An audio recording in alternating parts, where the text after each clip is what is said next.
Good evening, everyone, and welcome to the fourth episode of Crossover, the crossover event you didn't know that you wanted. My name is Manderson at Son of Mander, as you can see down below on Instagram and Twitter. And joining me once again is my brother from Reading. I am Dan. You can find me at Danderson11 on Instagram and Twitter. And we are a part of TCC Network. You can check out anything related to TCC Network on the Capeless Crusaders on the Capeless Crusaders.com. All of our other shows, our articles, blogs. We got some new contributors to the articles of blogs section. Articles of blogs. Man, this is gonna be a fun show if I'm talking like this all night. In addition to all the things that we do, you can also find links to our sponsors, as you can see in between our photos. First and foremost, Empire's Comic Vault, our home away from home, where we normally record our Monday night show. We love that place. Ben's great. They got hot sauce, they got pugs, they got comic books. The toy drive is still going on through the 19th, which is today. Yes, so if you haven't dropped it off, I mean, he's probably not going to say no if you drop something off tomorrow, but sorry, I guess it ends today. So I probably shouldn't have plugged that. Anyway, on Friday, they're having a movie night. They're watching one of the best Christmas movies of all time, Die Hard, so you can go down there and watch that. Don't take your kids. I don't know, is that a family-friendly film, do you think? I think the MF line It kicks it out, yeah. It's been a while since I've seen it, so I'm like, I feel like it's not, but yeah. So there's that, and then we also have, as you can see, the Beard Balm brush, which I've been enjoying. My beard's been getting longer than my wife Amy cares for, but they take beeswax, put in a little bit of beard oils and aloes, and you just brush it through. It looks like a nice little Koopa shell. If you like the Mario Brothers, just brush it through and it makes your beard all nice and clean. I'm sure you use that a ton too up there in Reading, so, don't you? so groomed you can hardly tell. I have. Yeah, it's so great. So tonight we are going to go around the horn as we normally do, and then we're going to jump into our main topic, which this evening is a sports topic, which I actually enjoyed more than I thought I would, if I'm honest. So starting with Round the Horn, for those of you who watch our normal show, we normally go around and talk about the comics we have been reading. For this show, to put our own spin, we will be talking about, in Dan's case, the sporting events he's looking forward to. In my case, the comic books that I am looking forward to reading that either came out today or maybe next week, since we are a show that airs every other week. So let's kick it off with the sporting events. What do you got on the docket for us? All right, so two things. The first one's kind of cheating because Christmas Day basketball games, the NBA basically have this kick off their prime time because NFL is winding how they can get it in the prime time schedule. So they actually have 5 games going on. They'll be on ESPN starting early in the morning time to late in the evening. There's 5 games, but 2 specifically that the one that they would probably market as the premier one is the Warriors Lakers. Interesting game because the Warriors are thought of the best, even though they're not number one in the rankings. It's been a weird start to the season, and then LeBron James has joined the Lakers, so now they have risen to relevance. But the one that I'm most excited about is it's a 2:30 tip-off on ABC. It's the Philadelphia 76ers versus the Boston Celtics, 2 of the best in the East. So that should be interesting to see them fill each other out. But really, NBA handpicks these games to have at least one good storyline. So even like the Milwaukee Bucks are playing on the first game, and if you haven't been following basketball for a while, you might be surprised to find out they have one of the best players in the league, and they're one of the most entertaining teams to watch this season. So, but if you had to pick just one, I would choose the 76ers Celtics. Again, that's 2:30 p.m. on ABC. These are all Pacific Standard Times. Then the other game I'm really excited about. These ones are always fun. So the NHL does these things called the Winter Classic. They've been doing it consistently since 2008-ish in that area, where they take the hockey rink outside and they play them in these giant stadiums outdoors. So if they play their card right, you have snow falling, so like they're skating. Normally they play on these pristine Zamboni, freshly smoothed over rinks, but now like they've had games where there's piles of snow in the corner, and they like so it's just fun to watch because it's hockey at a more pure form, which you would imagine seeing, kind of like you remember on the Mighty Ducks if you ever watched that, like that those outdoor scenes where they're skating around. So that game this year will be is always New Year's Day. So New Year's Day, it's a 10 a.m. Puck drop, and it's going to be the Boston Bruins versus the Blackhawks. And this year it's at Notre Dame Stadium, so where the Notre Dame usually plays their football games. Take a hockey rink and stick it right in the middle, and have a full packed house. So even if the teams aren't great, which this year they are, the Bruins Blackhawks should be an entertaining matchup. It's just fun and cool event to watch. So check it out if you're able to. You could stay up late on New Year's Eve and then just wait time to catch the puck drop here at 10 in the morning. So on NBC. So those are the two things are the two events that I'm excited about in the next couple weeks. Yeah, I think the hockey game is probably the one I'm most interested in. I think I've mentioned before on the show, I haven't watched a basketball game in probably a decade. I watched like 30 seconds of one at work the other day. That was the most basketball I've watched in a while. But for those of you who don't know, there's a third brother, Steve, or Sanderson, as some refer to him. Mainly other Crusaders refer to him as Sanderson. Bruins are his team, so I think just like brotherly love and support, that's the one I'd want to watch. Plus, like knowing it's outdoors, I didn't know that was a thing. That's awesome. I kind of want to see that. So yeah, I'll try to tune into that. I can get the NBC Sports. There you go. Yeah. So comics coming out. What came out today are two that I'm excited about. The first one I'm gonna plug is Middle West, issue number 2. This is published by Image, which is one of the biggest comic publishers besides Marvel and DC. It's probably the biggest one. Everything they do is fantastic.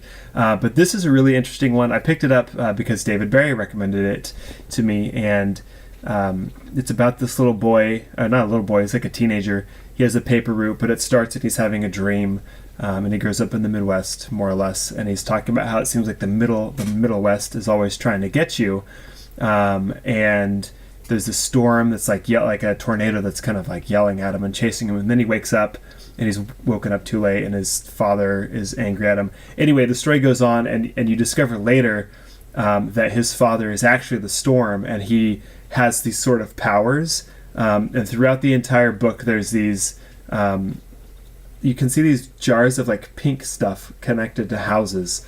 I don't remember, because it's been a month since I read the first issue. I don't remember if they actually tell you what that is, but it looks like it's our world, but there's definitely things that aren't our world, and so I'm interested to see what happens in issue number 2. And the second one is relevant because of the movie coming out later this week, but also not one that I normally read. Aquaman number 43 came out today, and it starts there's a new author or a new writer and a new artist that are taking over, and they're starting basically, he wakes up on the shores of an island and he doesn't remember who he is. He has a lot of his powers, but he's still is trying to figure out who he is. And so I'm kind of interested to see where they go with that. And I think probably because the movie's coming out on Friday, the book will take off a little bit because of that. So I'm looking forward to that one. Yeah, I would, because of the movie, I'm excited about Aquaman, so I would be more interested in picking up that Aquaman. But my knowledge of Aquaman is basically Justice League. When I saw him, that was basically my first exposure when I watched the movie. So, but I got really excited, like The Flash. That's actually when I saw Justice League in theaters. That's started my interest in the TV show The Flash, because I really like the Flash character in the movie. And then Aquaman, I was like, man, this guy's awesome. So when I found out a movie, so I've been eagerly anticipating that, which is coming out in just a couple days now. Yeah, I think the way they're doing him in the movie has definitely changed people's thoughts about him, because he always kind of feels like he's one of the main Justice League heroes. He was a founding member of the Justice League, and he always seems just kind of like really cheesy and a sprite. Like he's almost like Dolphins color, bright orange and teal colors and stuff like that. And he can talk to fish, and he's super strong. And it's like, okay, well that's just really cheesy. But they've definitely kind of gotten that edgier feel to him. And they've if you go back and watch the Aquaman 101 that David Barry did by himself a couple weeks ago, you'll see that there's a lot more to him. Then the Justice League show kind of like balanced between that. There was kind of like an edgy to him, but he was still just kind of there. So I'm excited about where that's going on that one. All right, so I hope all of you are strapped in because we're going to talk about a sports game. Yep. Dan, you assigned me the Patriots they're playing in Pittsburgh against the Steelers. Correct. Yep. And if I recall correctly, and I might have this wrong, when we were kids and I kind of like teenagers and kind of cared about sports, these teams weren't that great. If I remember, like they were bad or mediocre at best. The Patriots. So the Steelers had a really great run in the 70s. Were pretty good in the 80s, and then the 90s they kind of hit their little down. But they've usually been pretty relevant. They have two of the biggest fan bases in the NFL. The Patriots they went to a Super Bowl in '96. I don't know if you remember that. They lost the Brett Favre and the Packers. Okay. So they were fairly relevant then, and then ever since they drafted Brady, which was 2000, they've only missed the playoffs 1 year since Brady's been on the team. So they've been great. They've won 5 Super Bowls since 2001. So they've been good. But yeah, they starting in '96, they started their rise up to what they have now become a perennial playoff team, and now they're both kind of maybe wavering because of how old their quarterbacks are getting. But so not necessarily wrong, but the Patriots have been kind of good, but not. They didn't really start winning them until a little bit late, until the early 2000s. But they've been 2001's when they really came into high notoriety when they won that first Super Bowl, or 2002. Yeah, well, 2001 season, 2002 Super Bowl. Yeah. They won their first. They won 3 and 4 years in that time span there, and then tacked on a couple more in the last couple years. Yeah. Okay, so I mean, apparently I didn't pay close enough attention to NFL as I thought. I mean, I was a Vikings fan, so I really just kind of paid attention to what was going on with them and knew that I was supposed to hate the Bears and the Packers. So that might be part of it because they're both AFC teams. So if you're only focused on an NFC team, like that's another point. I don't like, for some reason I cannot bring myself to like an AFC team. I don't know why. If somebody says, "Oh, the AFC, hate them," why? AFC, hate them. There's no reason. Yeah. I'm not a proponent of having a second team, but the Patriots are as close to a second team that I've ever had, just because I love Tom Brady. So I know this bothers you a little bit, but I just like the way he's carried himself through his career. I think he gets kind of a bad rap from the media. I just think he's unbelievable. In my opinion, the greatest quarterback that has ever played the game, and I just love watching him play. So they're as close to, as you can tell, I have a Patriots hat. I went to see him play in person this year, and I didn't have a hat. I just had his jersey, and I was like, oh, I might as well get a hat while I'm here. So I bought a Patriots hat. So they're as close as I've ever been to having a second team in any sport here. So, all right, yeah, when it comes to Tom Brady, I'm personally not a fan of him, but I can't deny that he's a great quarterback. I will defend Joe Montana as the best quarterback of all time because, in my opinion, the way he played dictates the way everybody plays the game now, and to me that makes him better. But Brady has a better Super Bowl record, right? Yeah, so he's won 5. He's made it to 8 Super Bowls, which is unbelievable. He's won 5 of them.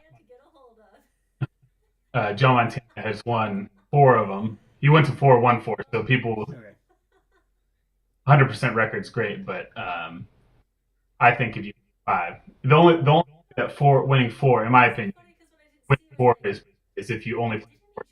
He played 4 years, went to four Super Bowls. All right, so I wanted to dive into the history of these two teams. It seems like at least in recent history, both of them being pretty good teams and winning 5 Super Bowls for the Pats and total of 6 for the Steelers, but one more recent history. Right. And they're both AFC teams. Are they both AFC North? No, so the Patriots are AFC. No, AFC East. No. Yeah, AFC East for the Patriots and North for the Steelers. Okay. Patriots have benefited pretty weak division actually in the last. That's one of the knocks that Brady gets is because his division is the Dolphins, and then he also gets to play the Jets and the Bills. So not great, but the Steelers get to play against the Browns, and that's not necessarily Brady. Those have been strong teams. Again, those are teams that were terrible when I was a kid too. So whenever I see, the Bengals are a thing, okay. The Browns so if you count last year and the year before, they won one game in 2 seasons. They went 0-16 last year, so they haven't been that great lately. But they do have 5 wins this year, or six wins. I think they're up to 6, which is okay. That's better than previously. But yes, the Steelers the most all time Super Bowls with 6. The Patriots are right on their heels with 5. They've done that, like I said, much more recently, so they're tied for second. Okay. Yeah, I don't know if you can hear my wife's on the phone in the background. Just ignore it. It's fine. I didn't know that was coming through. I can hear it. Okay. I if you can hear it, I assume our listeners at home. By the way, hi. If you're watching on Twitch, good to see you. If you're watching on YouTube or listening from the podcast app, hello from the past to still David Barry's trope on that one.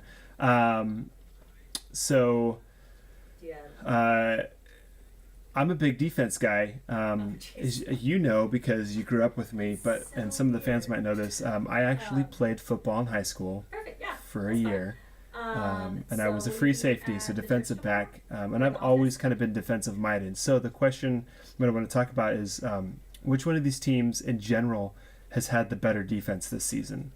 So this season it's been the Steelers, and it's not close between these two teams. The Steelers are ranked top 7, I believe it is, and the Patriots are in the 21st or 2nd. Okay, which is there's like 30. Okay, so they're bottom. They're not the worst, but they're not closer to the worst than the best, I guess. Yeah. Okay. Yeah, like watching this game, I wouldn't have been able to really tell the difference, like that it was that big. I think it's because we're starting to get to the time of the year where it's cold. It's getting colder, and these teams, especially the Steelers, for their playoff hopes, needed to get a win today, or at least be competitive to prove themselves that we can go. Because now they're down; they only have 2 games left. They're all jocks, and so it's getting to the point where teams are tightening up and taking each possession more seriously as it goes on. So I think that was part of it today, that both offenses were a little bit cagey going, although they both scored on their first drive. So it looked like we were going to have a barn burner to start. Yeah. But I think that was part of the reason. The Patriots, typically what they've done in the last decade, they haven't had a great defense, but they do a bend and not break type situation, where they'll give up a lot of yards, but then they'll hold you to a field goal or they'll get a takeaway, which is basically what they did today. I just thought the Steelers defense showed up a little bit more and kept the Patriots from scoring. I don't know if we mentioned it yet, but the Steelers they won this game 17-10. Yeah. So they ended up winning. It was close. The Patriots had a chance near the end, but I think that was the Steelers defense did show up and add some big stops when they really needed it. Yeah, the game was for me. I thought the game was really exciting. As I mentioned, Not a fan of either teams. They're both AFC teams, so that's really the why. But I thought it was a good game, maybe because I like seeing the defense come out on top. And there were definitely moments where the offense for both teams shined. But ultimately, in the end, if I had to say, just to the standard, the cliche, like the defense, I guess I say offense wins games, defense wins champions, but the defense won this game for the Steelers. I posted a video to the Crusaders Instagram during the last 2 minutes of the game, and I was like, the Steelers are up by 7, but it's Brady Exactly. has the ball, and they're marching down the field. Like and there was no doubt in my mind, like they're gonna score and tie it up, and this is either going to OT or they're gonna get a 2-point conversion.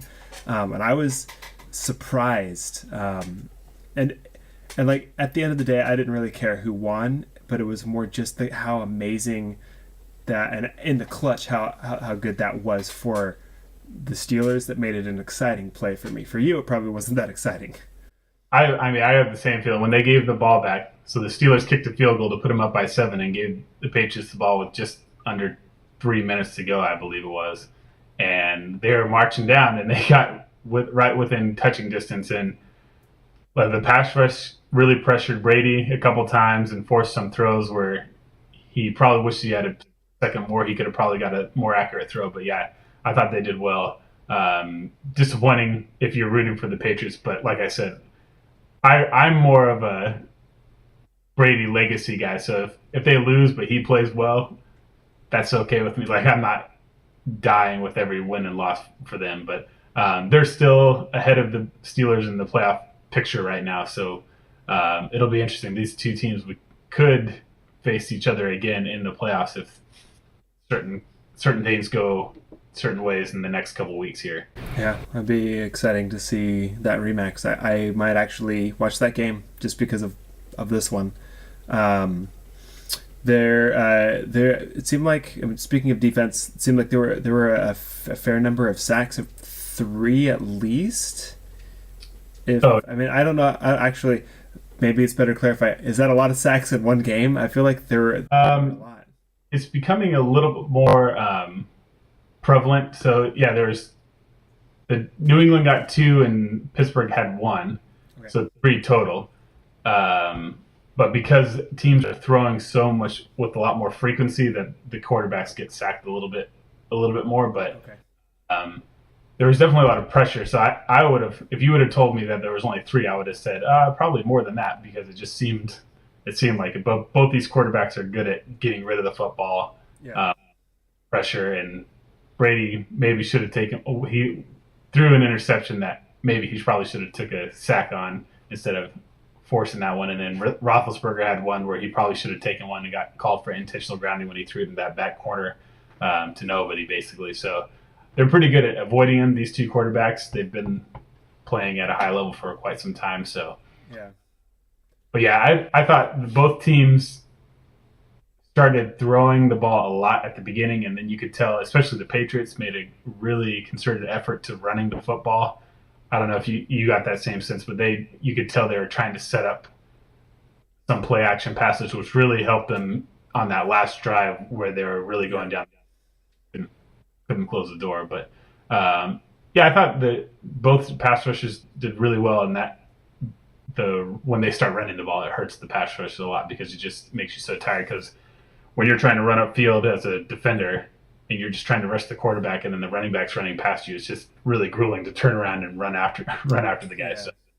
Yeah. So, it seemed like the teams did a good job adjusting to each other throughout the game and changing their strategy, changing how they're going to run their offense, changing how they were going to play their defense to try to counter what was happening. And I've never really paid attention to strategy changes like that, like I have today, and it felt a little bit more like a chess game from a strategy side, which was really intriguing. That's a really good for it, because I think both these coaches who've been the head coach for their respective teams for a long time, which is not that common in the NFL. A lot of owners or GMs are quick to fire coaches when things aren't going well because they know they're on the chopping block if something happens. So you can point the finger at the coach. So and that's probably led to a lot of their success that they've had two great coaches for so long.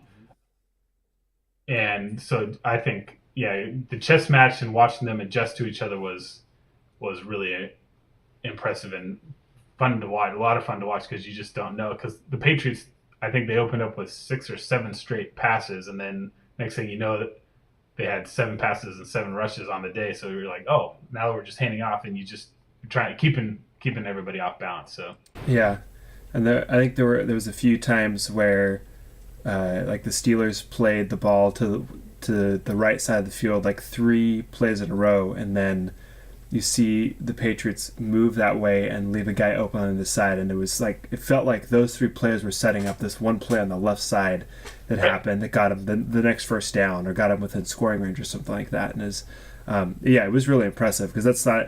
I mean, I know there's strategy involved with football. I mean, because I played it, so I've been a part of it, but I've never seen it happen to that extent. So I thought it was exciting. I don't know. it is interesting too because like we said, they're not division opponents, but they do seem to play each other almost every year. Like this is the 14th Brady's joined the NFL, so 18 years. So basically, they play every year, except for a handful. So they know each other incredibly well. They do not like each other at all, You can and tell that for sure.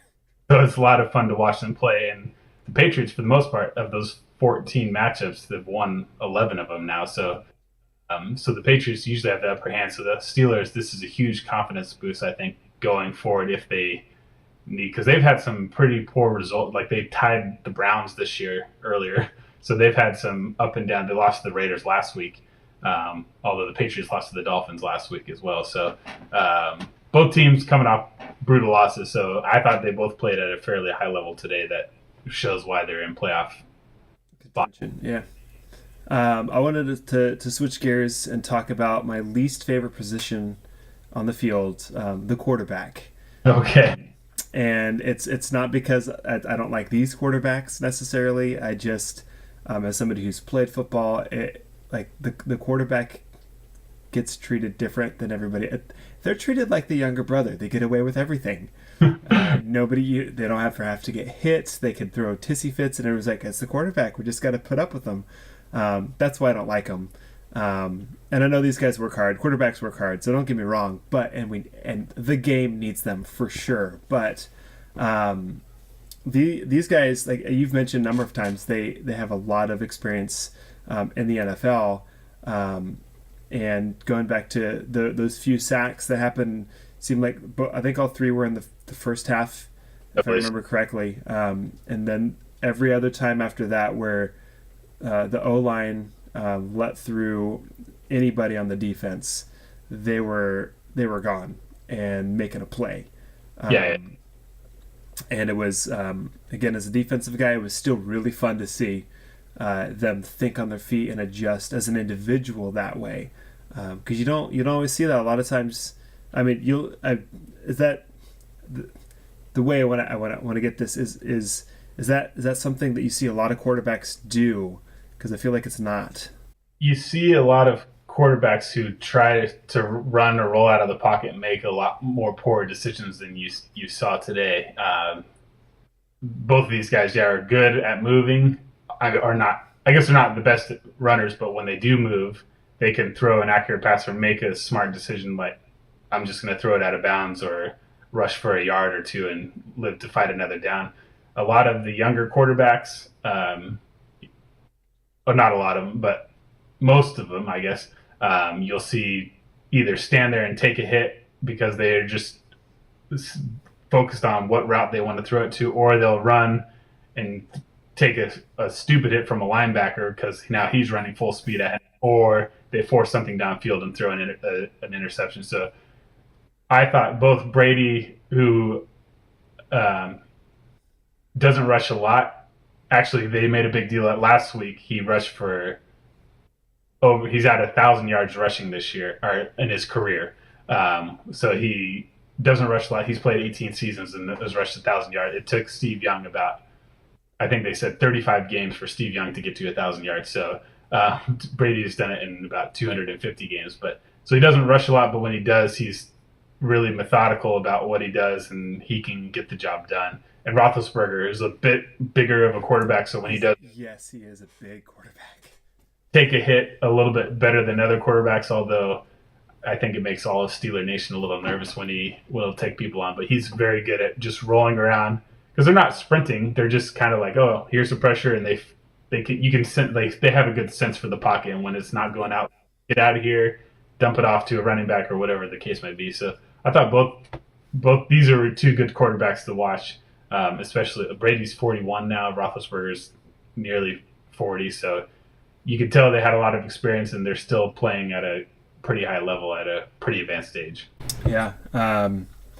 So you brought up Steve Young? Is Steve Young the quarterback that Brady's compared to a lot? Do they have like similar playing styles, or is that just the? No, Young is much different because Young was a runner. He would get out and run. So a lot of people do compare him to Joe Montana because Brady grew up in San Mateo, California. He idolized the 49ers and Joe Montana. So that's the guy that I think he compares himself to. Okay. They have similar, not very mobile, really good and calm and cool under pressure, and have won a lot of games and done a lot of in the league. So I think Young is great, obviously a Hall of Famer, but he's not at the level of. I think Brady is the top, like I said, is the top ever, and then I put Montana right behind him, and then you have the John Elways, Dan Marino's, Peyton Manning's in that really next echelon there. Yeah, I'd probably reverse the top two for you, but I'd still, even though I'm not a big fan of Brady, I still respect him as a player and what he's done. He's up there for me. So, a couple questions because I watched football on and off, and when I played, we used to. I played special teams kind of. That you would sprint out. You would stay in line with the kicker as he was running. You would run up with it, and I noticed in this game and in previous games this season that's no longer the way it's done. Is that new this year? That is new for this season. Yeah. So it's been basically the NFL is trying to get rid of the kickoff altogether. I don't know if you noticed there's a ton of touchbacks because they used to kick from farther back, and then they moved the kickers up because they just want the kicker to kick it through, and then they can start from the 25-yard line. That's the other thing. It used to be a touchback was to the 20-yard line, but now they say, well, if you just take a knee here, instead of running it back, we'll give you 5 more yards. Okay. So get out to the 25. So there's an incentive to not run. Exactly. Not put yourself in danger, basically. All the research shows that most injuries come from kickoffs because you basically have two teams running full speed at each other and meeting. So it's for basically for player safety. So then this year they added, because like you said, they used to run up and time it with the kickoff, but now you have to be standing still. So it just slows the kicking team's momentum just a little bit more, which I'm not a huge fan of that rule because, like I said, even with the kickoffs where they put them, there's not a ton of returns anyway. Yeah. The reason I don't like it is because it's made the onside kick almost impossible because you can usually, if you're trying to recover an onside kick, you could run up and get momentum. Now you have to stand still when they kick an onside kick and the other team has momentum and you're just kind of stuck. So I don't like it's kind of taken some of the miracle comeback wins off the table because it's so much more difficult on an onside kick. Yeah, I agree. I think it's important to safeguard player safety, especially in so many great players, Steve Young being one of them, were taken out because of an excessive number of concussions. That being said, it's not as entertaining almost to just have them do that, and almost why if you're going to kick it and most of the time it's going to go through the end zone, or if they do catch it, they're going to put a knee down in the end zone. Why waste that time? That's like 6 seconds, the ball's in the air, and the clock doesn't technically start anyway until they get the ball, right? Yeah, So they don't even start it until they advance it. So if a guy catches it in the end zone and thinks about it for 2 seconds and kneels down, it'll stay. So once he starts moving forward with the ball, they'll start the clock. Right. So they're basically wasting our time as fans just to. I just looked up the stats. So we only had 2 returns the entire game, so one each side. So Okay. not a lot of going on in the kickoff return. And it seemed like the same thing with like the punts. Like it's still set up the same way, but most of them, it didn't seem like the receiving team caught it. They just kind of let it hit the ground. We had a lot of good because both teams can move the ball so well. When their drives did stall, they were in good position where they were putting it back where the receiver was like, "Oh, I'm going to let that go in." But the Patriots had one really excellent play where they had, I don't know if you remember, they punted it, it bounced, a guy jumped into the end zone, threw it out, and then another guy had to get it and throw it out again, and they were 1 yard line. So the Patriots have excellent special teams. Not saying that the Steelers don't, but the Patriots generally have one of the best special teams in the league because they coach and focus on it a lot more than I think most teams do. So I think that was a byproduct of both teams being able to move the ball so they were in good punting situations. Normally you'd see a little bit more run backs from teams, but just not in this game today. Okay. All right. So last little thing, the end of both halves. So the last play, I think it was the last play of the first half. Patriots line up, and then the whole team runs off, and special teams runs on. I've never seen anything like that before. So that's pretty rare. Really brilliant by the coaching staff of the Patriots. So basically, this game situation, for those that weren't watching, was the Patriots had the ball. They were looking to drive down and get in field goal range or score a touchdown. You get some points before the end of the half. Drive stalled, so it was 4th and 1 or 2. It was 4th and short, so it was feasible that they would go for it. So they basically send their offense out there while the clock is running down. So the Steelers have 2 timeouts at this time. If they would have sent their punting unit out, more likely than not, the Steelers are going to call a timeout and hope that they'll have time to come down and add a field goal. But since they thought the Patriots were going to go for it, they said, well, we're not going to help you out by stopping the clock. We're going to let the clock run down as far as we can so you have less time.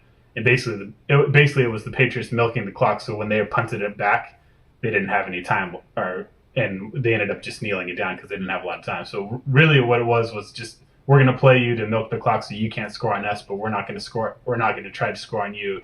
I thought it's very rare to see that, and it's just weird because you're like, wait, where are these guys going? Because they were all like, Brady was under center ready to go, and then he just tapped the center and said, "Let's go," and they all sprinted up. Yep, everybody left. Yeah, I thought again it was a good strategic move. It was surprising. I was like, wait, and then they did the replay. I'm like, I didn't just imagine that. Okay. It was really interesting. Yeah, it doesn't happen very often. I can't think of a specific time where I've seen a whole offensive unit run off like that before. So interesting and well played, and what they wanted out of that situation for sure. Overall, it was a great game. The ending was, if you were a fan of either of these teams, nail biting. I thought it was an exciting ending. It was a great game for our first NFL game for the crossover show. Hopefully, for those of you who are watching or listening, that you did watch the game and you can throw in your 2 cents. You can hit us up on our social medias. Let us know what you thought. Do you have any thoughts? I know you're a big stats guy. Do you got any fun stats? I do. It kind of got glossed over since the Patriots lost, but Tom Brady did surpass the 70,000 yard mark in the game. They didn't mention it, but they didn't really make a big deal of it because the game was so well played. I thought they didn't really talk about it, but so he's now 4th all time in passing yards. So the only 4 quarterbacks have thrown for 70,000 yards. So he passed that threshold. And actually, if you add his playoff stats, because NFL records only include regular season stats. So if you include his playoff stats, he leads the all-time in playoffs. He's over 80,000, which is the most all-time. So I thought that was interesting to note. He's in my case for Brady being the best, throwing for more yards than anybody, throwing for more touchdowns than anybody. He's won more games than anybody. He's won more Super Bowls than anybody. Yeah. So just another notch on his belt today. 70,000 is pretty good. So Drew Brees is number 1 all the time. Peyton Manning number 2. Brett Favre number 3, and Brady is right on his heels now. So that was an interesting stat, I thought. But yeah, hopefully, like I said, we'll see potentially another matchup between these two. I think so. Right now, the Patriots are third in the playoff standings, but they finished with 2 division games. They're going to play the Jets and the Bills. So 2 games they should easily win. So they probably are going to be looking to stay at least in third or go up to second, which if you get one of the top 2 seeds, you get a first round bye and you can kind of rest up and get set to go. So they'll definitely go for that and see how it plays out. But we potentially could see another matchup, which would be very exciting to watch. Yeah, definitely. Well, that's going to about do it for us this evening. Thanks once again for joining us on this episode of Crossover. Just to plug a couple of our other shows on TCC Network, Sunday morning at 8:30 ish. The Azorian one, Anthony Steves, you can have Sunday morning coffee with them. This past Sunday, we talked about our favorite and least favorite Christmas songs, which was a lot of fun. There were a lot of people in chat, so it was great. Check it out. His kids are making noise in the background, so you get to see good parenting at work at the same time. The Dame Patrol, our other new show that started around the same time as we did, their 4th episode is available, and they talk about their favorite Christmas shows, their favorite Christmas, they talk about last minute Christmas gifts for the nerds that you know, and they do the Festivus errands of the grievances as well on there, so it was a pretty entertaining show. Our main show, the Capeless Crusaders, we're done for the rest of the year, so and so are we. This is our last show of the year for you and I. So we will see you in the new year. This will be the last time you'll see either of our faces. We'll see you in the new year.